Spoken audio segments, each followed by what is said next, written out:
Good morning, this Pradeep from prudent corporate advisory services. Friday के दिन डाउ और S&P 500 मार्जिनली नेगेटिव में बंद हुए। नास्टेक 0.25% गिरा। नास्टेक के लिए पांचवा लगातार दिन रहा गिरावट का।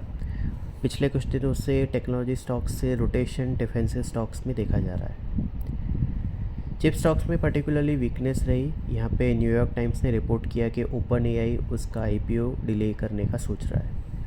ऑयल प्राइजेस ने डिक्लाइन एक्सटेंड किया। ज़्यादा टैंकर्स स्ट्रेट ऑफ हॉर्मुज से पास हुए।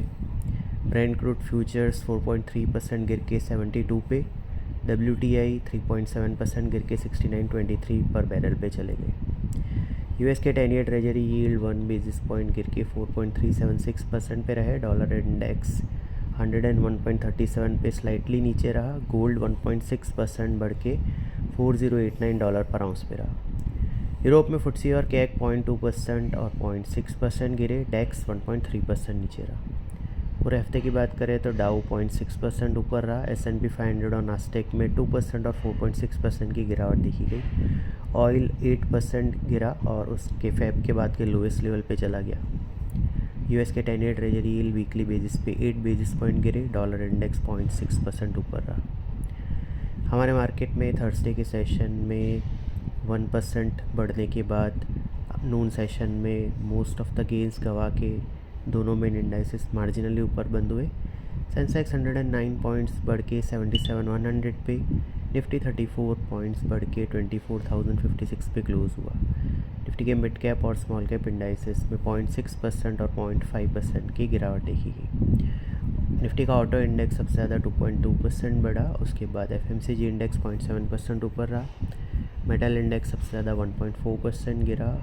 उसके बाद ऑयल एंड गैस और IT इंडाइसेस 0.9% नीचे रहे। FIs की कैश सेकंड में 400 करोड़ की, इंडेक्स फ्यूचर में 800 करोड़ की और स्टॉक फ्यूचर में 200 करोड़ की नेट बाइंग रही। डोमेस्टिक इंस्टीट्यूशन की 5,700 करोड़ की नेट बाइंग रही। रुपये 27 पैसे अप्रीशिएट होकर 94.40 पे क्लोज हुआ। पूरे हफ्ते की बात करें तो सेंसेक्स और निफ्टी में 0.4% और 0.2% की बढ़त देखी गई। ये इनका तीसरा लगातार हफ्ता रहा बढ़त का। आज हैंगसेंग 1% ऊपर है। निकाई और शंघाई 1% और 0.4% डाउन है। गिफ्ट निफ्टी हमारे मार्केट के लिए थोड़ी सी लोअर ओपनिंग सजेस्ट कर रहा है।